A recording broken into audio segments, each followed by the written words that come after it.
100 dias sob o domínio dos perversos. A vida no Brasil de Bolsonaro.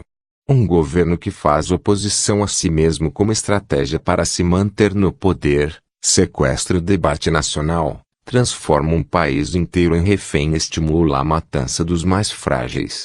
Os 100 dias do governo Bolsonaro fizeram do Brasil o principal laboratório de uma experiência cujas consequências podem ser mais destruidoras do que mesmo os mais críticos previam. Não há precedentes históricos para a operação de poder de Jair Bolsonaro, PSL. Ao inventar a antipresidência, Bolsonaro forjou também um governo que simula a sua própria oposição. Ao fazer a sua própria oposição, neutraliza a oposição de fato. Ao lançar declarações polêmicas para o público, o governo também domina a pauta do debate nacional, bloqueando qualquer possibilidade de debate real. O bolsonarismo ocupa todos os papéis, inclusive o de simular oposição e crítica, destruindo a política e interditando a democracia. Ao ditar o ritmo e o conteúdo dos dias, converteu um país inteiro em refém. A violência de agentes das forças de segurança do Estado nos primeiros 100 dias do ano, como a execução de 11 suspeitos em Guararema, São Paulo, pela polícia militar, e os 80 tiros disparados contra o carro de uma família por militares no Rio de Janeiro, pode apontar a ampliação do que já era evidente no Brasil. A licença para matar. Mais frágeis entre os frágeis, os ataques a moradores de rua podem demonstrar uma sociedade adoecida pelo ódio. Em apenas 3 meses e 10 dias, pelo menos 8 mendigos foram queimados vivos no Brasil. Bolsonaro não puxou o gatilho nem ateou fogo, mas é legítimo afirmar que um governo que estimula a guerra entre brasileiros, elogia policiais que matam suspeitos e promove o armamento da população tem responsabilidade sobre a violência. Este artigo é dividido em 3 partes. Perversão, bárbara e resistência. 1. A perversão. Tanto a oposição quanto a imprensa quanto a sociedade civil organizada e até mesmo grande parte da população estão vivendo no ritmo dos espasmos calculados que o bolsonarismo injeta nos dias. É por essa razão que me refiro à perversão no título deste artigo. Estamos sob o jugo de perversos, que corrompem o poder que receberam pelo voto para impedir o exercício da democracia. Como têm a máquina do Estado nas mãos, podem controlar a pauta. Não só a do país, mas também o tema das conversas cotidianas dos brasileiros, no horário do almoço ou junto à máquina do café ou mesmo na mesa do bar. O que Bolsonaro aprontará hoje? O que os bolsojuniores dirão nas redes sociais? Qual será o novo delírio do bolsochanceler? Quem o bolsoguru vai detonar dessa vez? Qual será a bolsopolêmica do dia? Essa tem sido a agenda do país. Mas essa é apenas parte da operação. Para ela, Bolsonaro teve como mentor seu ídolo Donald Trump. O bolsonarismo, porém, vai muito mais longe. Ele simula também a oposição. Assim, a sociedade compra a falsa premissa de que há uma disputa. A disputa, porém, não é real. Toda a disputa está sendo neutralizada. Quando chamo Bolsonaro de antipresidente, não estou fazendo uma graça. Ser antipresidente é conceito. O bolsonarismo simula a sua própria oposição, neutralizando a oposição real e silenciando o debate. Quem é o principal opositor da reforma da Previdência do ultraliberal Paulo Guedes, ministro da Economia? Não é o PT ou PSOL ou a CUT ou associações de aposentados. O principal crítico da reforma do superministro é aquele que nomeou o superministro exatamente para fazer a reforma da Previdência. O principal crítico é Bolsonaro, o antipresidente. Como quando diz que, no fundo, eu não gostaria de fazer a reforma da Previdência. Ou quando diz que a proposta de capitalização da Previdência não é essencial nesse momento. Ou quando afirmou que poderia diminuir a idade mínima para mulheres se aposentarem. É Bolsonaro o maior boicotador da reforma do seu próprio governo. Enquanto ele é ao mesmo tempo situação e oposição, não sabemos qual é a reforma que a oposição real propõe para o lugar desta que foi levada ao Congresso. Não há crítica real nem projeto alternativo com ressonância no debate público. E, se não há, é preciso perceber que, então, não há oposição de fato. Quem ouve falar da oposição? Alguém conhece as ideias da oposição, caso elas existam? Quais são os debates do país que não sejam os colocados pelo próprio Bolsonaro e sua corte em doses diárias calculadas? É pelo mesmo mecanismo que o bolsonarismo controla as oposições internas do governo. Os exemplos são constantes e numerosos. Mas o uso mais impressionante foi a recente ofensiva contra a memória da ditadura militar. Bolsonaro mandou seu porta-voz, justamente um general, dizer que ele havia ordenado que o golpe de 1964, que completou 55 anos em 31 de março, recebesse as comemorações devidas pelas Forças Armadas. Era a ordem de Bolsonaro, mas quem estava dizendo era um general da ativa, o que potencializa a imagem que interessa a Bolsonaro infiltrar na cabeça dos brasileiros.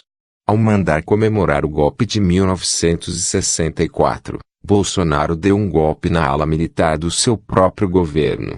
Aparentemente, Bolsonaro estava, mais uma vez, enaltecendo os militares e dando seguimento ao seu compromisso de fraudar a história, apagando os crimes do regime de exceção.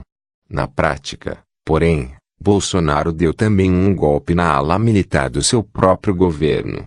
Como é notório, escrevia que já em janeiro, os militares estão assumindo, e se esforçando para assumir, a posição de adultos da sala ou controladores do caos criado por Bolsonaro e sua corte barulhenta. Estão assumindo a imagem de equilíbrio num governo de desequilibrados. Esse papel é bem calculado. A desenvoltura do vice-general Milton Mourão, porém, tem incomodado a bolsomonarquia. O que pode então ser mais efetivo do que, num momento em que mesmo pessoas da esquerda têm se deixado seduzir pelo equilíbrio e carisma de Mourão, lembrar ao país que a ditadura dos generais sequestrou, torturou e assassinou civis. Bolsonaro promoveu a memória dos crimes da ditadura pelo avesso, negando-os e elogiando-os. Poucas vezes a violência do regime autoritário foi tão lembrada e descrita quanto neste 31 de março. Foi Bolsonaro quem menos deixou esquecer os mais de 400 opositores mortos e 8.000 indígenas assassinados, assim como as dezenas de milhares de civis torturados. Para manter os generais no cabresto, Bolsonaro os jogou na fogueira da opinião pública fingindo que os defendia. Ao mesmo tempo, Bolsonaro lembrou aos generais que são ele e sua corte aparentemente deslocada quem faz o serviço sujo de enaltecer torturadores e impedir que pleitos como o da revisão da lei de anistia, que até hoje impediu os agentes do Estado de serem julgados pelos crimes cometidos durante a ditadura, vão adiante. Como berrou um guru do bolsonarismo, o escritor Olavo de Carvalho, em um de seus ataques recentes contra o general da reserva Carlos Alberto dos Santos Cruz, ministro-chefe da Secretaria de Governo da Presidência. Sem mim, Santos Cruz, você estaria levando cusparadas na porta do clube militar e baixando a cabeça como tantos de seus colegas de farda. A ditadura deixou marcas tão fundas na sociedade brasileira que mesmo perseguidos pelo regime se referem aos generais com um respeito temeroso. Nenhum esquerdista ousou dizer publicamente o que Olavo de Carvalho disse, ao chamar os generais de bando de cagões. Mais uma vez, o ataque, a réplica e a tréplica se passaram dentro do próprio governo, enquanto a sociedade se mobilizava para impedir as comemorações devidas. A exaltação do golpe militar de 1964 serviu também como balão de ensaio para testar a capacidade das instituições de fazer a lei valer. Mais uma vez, Bolsonaro pôde constatar o quanto as instituições brasileiras são fracas. E alguns de seus personagens, particularmente no judiciário, tremendamente covardes. Não fosse a Defensoria Pública da União, que entrou com uma ação na Justiça para impedir as comemorações de crimes contra a humanidade, nada além de recomendações para que o governo não celebrasse o sequestro, a tortura e o assassinato de brasileiros. Patético. Bolsonaro finge que não nomeou o ministro que demitiu. Outro exemplo é a demissão do ministro da Educação Ricardo Vélez Rodrigues para colocar em seu lugar outro que pôde ser ainda pior. Bolsonaro fritou o ministro que ele mesmo nomeou e o demitiu pelo Twitter. Ao fazê-lo, agiu como se outra pessoa o tivesse nomeado, e não ele mesmo. Chamou de pessoa simpática, Amável e competente, mas sem capacidade de gestão e sem expertise. Mas quem foi o gestor que nomeou alguém sem capacidade de gestão e expertise para um ministério estratégico para o país? E como classificar um gestor que faz isso? Mais uma vez, Bolsonaro age como se estivesse fora e dentro ao mesmo tempo, fosse governo e opositor do governo simultaneamente. Mesmo as minorias que promoveram alguns dos melhores exemplos de ativismo dos últimos anos passaram a assistir à disputa do governo contra o governo como espectadores passivos. Quem lutou pela ampliação dos instrumentos da democracia parece estar se iludindo que berrar nas redes sociais, também dominadas pelo bolsonarismo, é algum tipo de ação. A participação democrática nunca esteve tão nula. A estratégia bem-sucedida, neste caso, é a falsa disputa da nova política contra a velha política. O bate-boca entre Jair Bolsonaro e o presidente da Câmara, Rodrigo Maia, DEM, é só rebaixamento da política, de qualquer política. Se a oposição ao governo é Maia, parlamentar de um partido fisiológico de direita, qual é a oposição? Bolsonaro e Maia estão no mesmo campo ideológico. Não há nenhuma disputa de fundo estrutural entre os dois, seja sobre a Previdência ou sobre qualquer outro assunto de interesse do país. O mecanismo se reproduz também na imprensa. Aparentemente, parte da mídia é crítica ao governo Bolsonaro. E, sob certo aspecto, é comprovadamente crítica. Mas a qual governo Bolsonaro? Se Bolsonaro é mostrado como o irresponsável que é, o contraponto de responsabilidade, especialmente na economia, seriam outros núcleos de seu próprio governo, conforme apresentado por parte da imprensa. Quando o insensato Bolsonaro atrapalha Guedes, o projeto neoliberal ganha um verniz de sensatez que jamais teria de outro modo. Diante do populismo de extrema-direita de Bolsonaro e seus companheiros de outros países, o neoliberalismo é apresentado como a melhor saída para a crise que ele mesmo criou. Mas Bolsonaro e seus semelhantes são os produtos mais recentes do neoliberalismo, e não algo fora dele. Onde então está o contraditório de fato? Qual é o espaço para um outro projeto de Brasil? Cadê as alternativas reais? Quais são as ideias? Onde elas estão sendo discutidas com ressonância, já que sem ressonância não adianta. Bolsonaro governa contra o governo para manter a popularidade entre suas milícias. A imprensa ao mesmo tempo reflete e alimenta a paralisia da sociedade.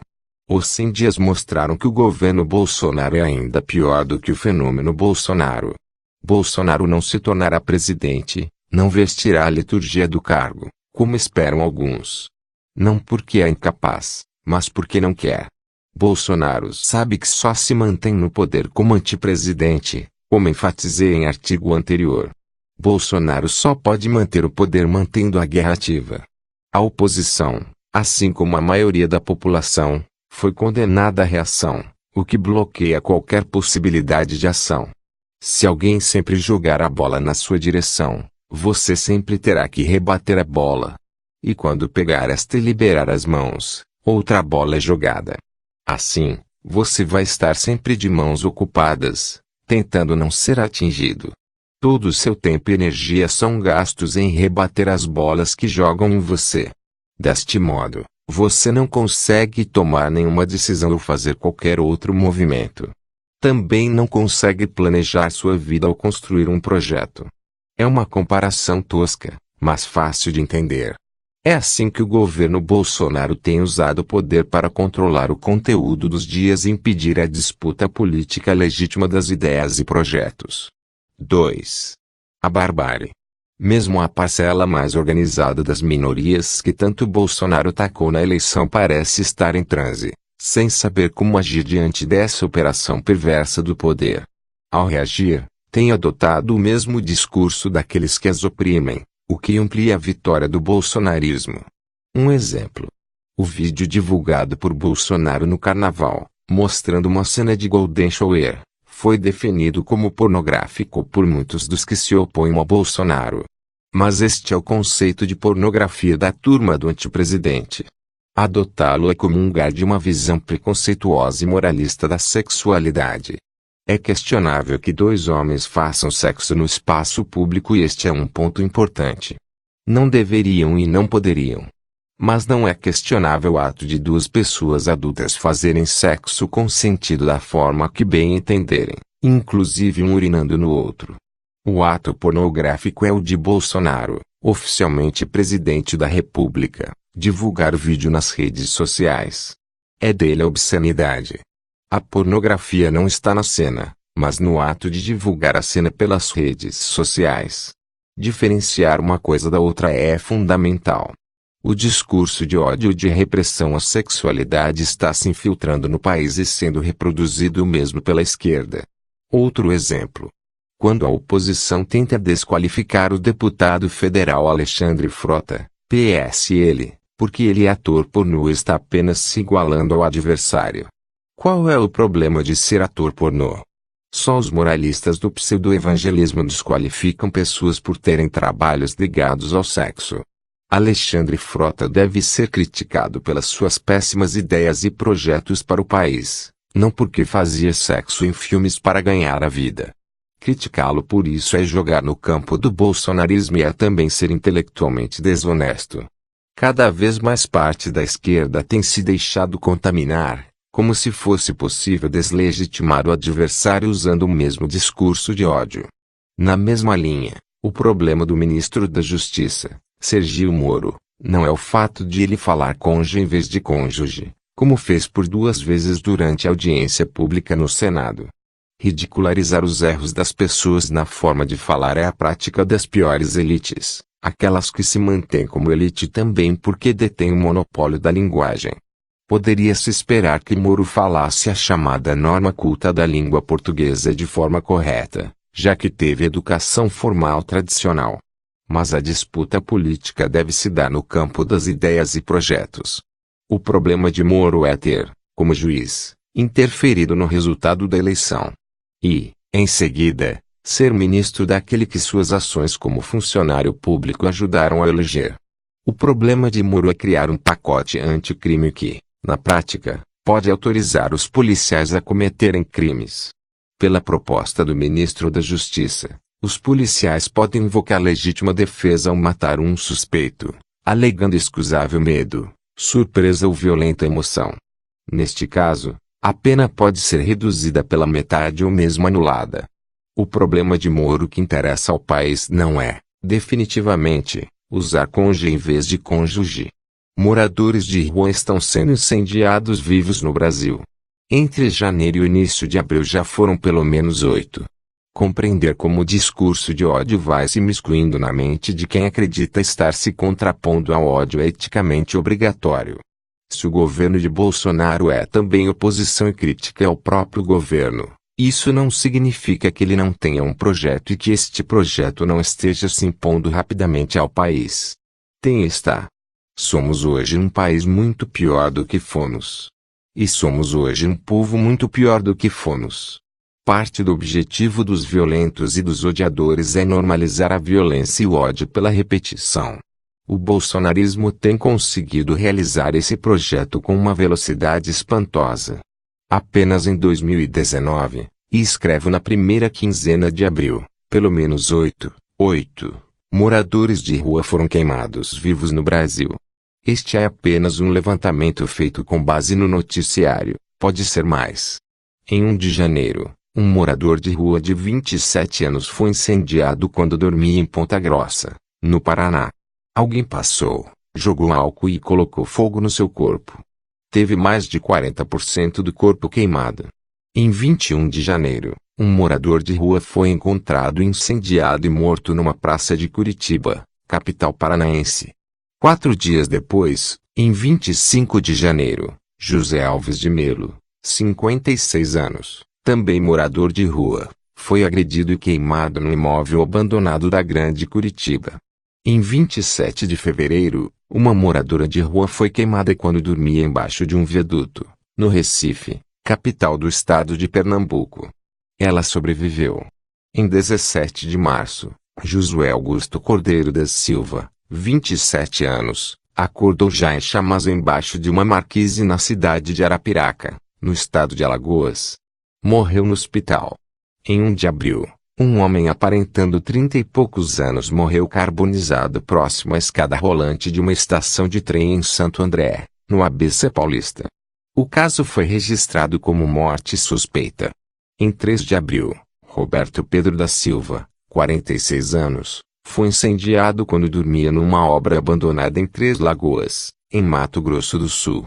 Um homem teria jogado combustível e ateado fogo em seu corpo. Em 7 de abril, um morador de rua aparentando 30 anos foi agredido a pedradas e incendiado no interior de um ginásio de esportes em Águas Lindas de Goiás, no entorno do Distrito Federal. Se fôssemos gente decente de um país decente, pararíamos exigindo o fim da barbárie. Em 4 de abril, policiais militares mataram 11 dos 25 suspeitos de assaltar bancos no município de Guararema, na Grande São Paulo. O governador do estado, João Doria, PSDB, afirmou que vai condecorá-los. Até bem pouco tempo atrás, um governador não ousaria dar medalhas a policiais que assassinaram suspeitos. Em nenhum país democrático do mundo matar suspeitos é considerado um bom desempenho policial. Pelo contrário, se fôssemos um país decente de gente decente, pararíamos diante da barbárie representada pelo massacre dos mais frágeis. No Brasil, que oficialmente não tem pena de morte, o governador do maior estado do país elogia e premia a execução de suspeitos por agentes da lei. Em março, a polícia paulista matou 64 pessoas. Bem mais do que em 2018, no mesmo mês, quando houve 43 homicídios por parte de policiais, o que já era uma enormidade. Autorizada pelas autoridades, a polícia brasileira, conhecida por ser uma das que mais mata no mundo, mostra que neste ano já começou a matar mais. Se fôssemos um país decente de gente decente, pararíamos diante da barbárie cometida por agentes da lei com autorização e estímulo de autoridades que não foram eleitas para promover a quebra do Estado de Direito. No último domingo, 7 de abril, militares dispararam 80 tiros, 80, contra o carro de Evaldo dos Santos Rosa, 51 anos, um músico negro que levava a sua família a um chá de bebê em Guadalupe, na zona norte do Rio de Janeiro. Ele morreu fuzilado. Seu filho de 7 anos viu o pai sangrar e soldados do exército de seu país rirem do desespero da mãe. Graças a uma lei sancionada por Michel Temer, em 2017, os militares que atacaram uma família civil serão julgados não pela justiça comum, mas pela militar, que comprovadamente é corporativa e conivente com os crimes. Se fôssemos um país decente de gente decente, pararíamos diante da barbárie e exigiríamos justiça. 3. A resistência. O Brasil se espanta muito menos do que há bem pouco tempo atrás com o cotidiano de exceção. É justamente assim que o totalitarismo se instala. Pelas frestas do que se chama normalidade. Pelas mentes no senso comum e nas horas do dia. Depois, é só oficializar. O Brasil já vive sob o horror da exceção. A falsificação da realidade, a corrupção das palavras e a perversão dos conceitos são parte da violência que se instalou no Brasil. São parte do método. Essa violência subjetiva tem resultados bem objetivos, e multiplica, como os números já começam a apontar, a violência contra os corpos. Não quaisquer corpos, mas os corpos dos mais frágeis. É urgente se unir para resgatar o que resta de democracia no Brasil antes que o autoritarismo se instale por completo. O desafio, urgente, porque já não há mais tempo, é resgatar o que resta de democracia no Brasil. É pela pressão popular que as instituições podem se fortalecer ao serem lembradas que não servem aos donos do poder nem aos interesses de seus membros, mas à sociedade e à Constituição. É pela pressão por outros diálogos e outras ideias e outras realidades que ainda respiram no país que a imprensa pode abrir espaço para o pluralismo real. É pela pressão por justiça e pelo levante contra a barbárie que podemos salvar nossa própria alma adoecida pelos dias. O resgate da democracia pelo que ainda resta dela, aqui e ali, não será tarefa de outros. Como já escrevi antes, só a nós mesmos. Nós, os que resistimos a entregar o Brasil para os perversos que hoje o governam, E o governo também pelo controle dos espasmos diários que impõe aos brasileiros. Eu gostaria de dizer: acordem. Mas não é que os brasileiros estejam dormindo. Parece mais uma paralisia, a paralisia do refém, daquele que vive o horror de estar entregue ao controle do perverso. Não é mais desespero, é pavor. Precisamos encontrar caminhos para romper o controle, sair do jugo dos perversos, tirar a pauta dos dias de suas mãos. Como? Essa resposta ninguém vai construir sozinho. A minha é que precisamos criar o comum. O que aqui chamo de comum é o que nos mantém amalgamados, o que permite que, ao conversarmos, partimos do consenso de que a cadeira é cadeira e a laranja é a laranja e que nenhum de nós dois sente na laranja e como a cadeira. Os perversos corromperam a palavra, e têm repetido que a cadeira é laranja. Só por isso podem dizer que o Brasil está ameaçado pelo comunismo ou que o nazismo é de esquerda ou que o aquecimento global é um complô marxista. Essas três afirmações, apenas como exemplo, não têm lastro na realidade. É o mesmo que dizer que laranja é cadeira. Apenas que menos gente tem clareza do que foi o nazismo e do que é o comunismo e do que é o aquecimento global, tornando mais fácil embrulhar as coisas. Precisamos voltar a encanar as palavras ou enlouqueceremos todos. Eles repetem e repetem, assim como tantas outras corrupções da realidade, porque corromperam o voto que receberam ao usar a estrutura de Estado para produzir mentiras. É assim que os perversos enlouquecem uma população inteira, e a submetem. Dizendo que laranja é cadeira dia após dia. As palavras deixam de significar. A linguagem é rompida e corrompida e a conversa se torna impossível. Como você vai falar com alguém sobre laranjas se o outro acha que laranja é cadeira? É isso que hoje acontece no Brasil, e este ataque é desferido diariamente pelas redes sociais dominadas pelo bolsonarismo. Precisamos voltar a encanar as palavras. Ou enlouqueceremos todos. A criação do comum começa pela linguagem, escrevi sobre isso aqui.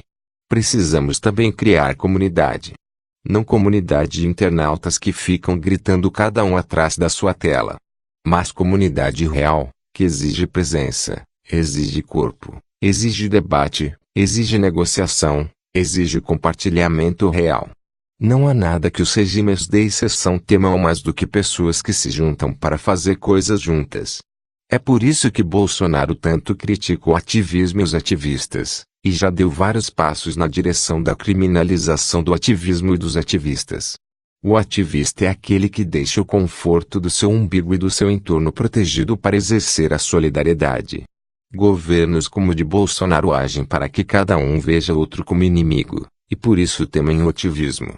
Os bolsonaristas se alimentam da guerra porque a guerra separa as pessoas e faz com que elas não tenham tempo para criar futuro. A solidariedade é um gesto temido pelos autoritários. Por que você não está em casa lustrando seu umbigo? É o que gostariam de perguntar. Ao corromper as palavras, é também esse o objetivo. Condenar cada um à prisão do seu silêncio, ou do seu eco, incapaz de alcançar o outro pela falta de uma linguagem comum. O governo quer que você fique em casa lustrando seu umbigo. Levante-se. Assim, tentam eliminar a solidariedade à bala. Ou exilá-la. Mandá-la para fora do país que privatizaram para si. Bolsonaro disse isso com todas as letras. É o que tem feito com os movimentos sociais e suas lideranças. É também por isso que é necessário uma polícia com autorização para matar, como quer Bolsonaro, e como obedece Sergio Moro. A polícia, cada vez mais, se torna também ela uma milícia privada dos donos do poder. Deixe de exercer seu dever constitucional de proteger a população para exercer a guerra contra a população. Durante a intervenção federal no Rio, policiais civis e militares mataram 1.543 pessoas. Em 2018, 1 em cada 4 homicídios no Rio de Janeiro foi cometido por um policial, isso segundo os registros das próprias polícias. Ninguém tem qualquer dúvida que a maioria dos mortos é negra, e é pobre. Quando vai para as ruas nos protestos, o que a polícia reprime não é o que chama de baderneiros ou vândalos, mas a solidariedade. Ao bater nos corpos, sufocá-los com bombas de gás lacrimogêneo, O que querem é controlar os corpos, castigá-los porque em vez de ficarem trancados em casa coçando a barriga foram às ruas lutar pelo coletivo. Como assim você luta pelo outro e não apenas por si mesmo? Como você ousa ser solidário se a regra do neoliberalismo é cuidar apenas de si e dos seus? Resistir ao medo e se juntar para criar futuro é o ato primeiro de resistência. Se nos encarcerarmos em casa, como o governo quer, armados também, como o governo quer, atirando uns nos outros, como o governo quer, a guerra continuará sendo ampliada, porque só assim os perversos nos mantêm sob controle e se mantêm no poder. Se contarmos apenas como um não podemos nada. Temos que ser um mais um mais um. E então poderemos muito. A arte é também um instrumento poderoso. Não foi por outro motivo que ela foi taxada de pornográfica e pedófila pelas milícias da internet nos últimos anos. Não é por outro motivo que o bolsonarismo investe contra a Lei Rouanet e desmonta os mecanismos culturais. A arte não é firula. Ela tira as pessoas do lugar. Ela faz pensar. Ela questiona o poder. E ela junta os diferentes. Precisamos fazer arte. Mais uma vez, vou indicar aqui o livro da Pussy Riot Nadia Tolokonikova, Pussy Riot, um guia punk para o ativismo político, Ubu Editora, 2019. A arte é um ato ao alcance de todos nós. O maior golpe contra o governo do déspota Vladimir Putin veio de um bando de garotas que não sabem nem cantar nem tocar direito, mas fazem arte tocando e cantando o ridículo dos perversos. Rir. Precisamos rir. Rir junto com o outro, não rir do desespero do outro. É o perverso que gosta de rir sozinho, é o perverso que goza da dor do outro, como faz Bolsonaro. Como riram os soldados que deram 80 tiros no carro da família que ia para um chá de bebê. O deles não é o riso, é esgar. Já o riso junto com o outro tem uma enorme potência. Vamos rir juntos dos perversos que nos governam e começar a imaginar um futuro onde queremos viver. Vamos rir juntos dos perversos que nos governam. Vamos responder ao seu ódio com riso. Vamos responder à tentativa de controle dos nossos corpos exercendo a autonomia com os nossos corpos. Vamos libertar as palavras fazendo poesia. Como escrevi tantas vezes aqui. Vamos rir por desaforo. E amar livremente. Rir despodoradamente diante de suas metralhadoras de perdigotos. O ódio não é para nós, o ódio é para os fracos. Vamos afrontá-los denunciando o ridículo do que são. Vamos praticar a desobediência às regras que não criamos. Temos que desobedecer a este desgoverno. É assim que se quebra o jugo dos perversos. Levando-os suficientemente a sério para não levá-los a sério. E temos que começar a imaginar o futuro. É assim que o futuro começa, sendo imaginado. Ninguém consegue viver num presente sem futuro. Mas é impossível controlar quem é capaz de imaginar depois que já começou a imaginar. A imaginação é a melhor companheira do riso. Sim, ninguém solta a mão de ninguém.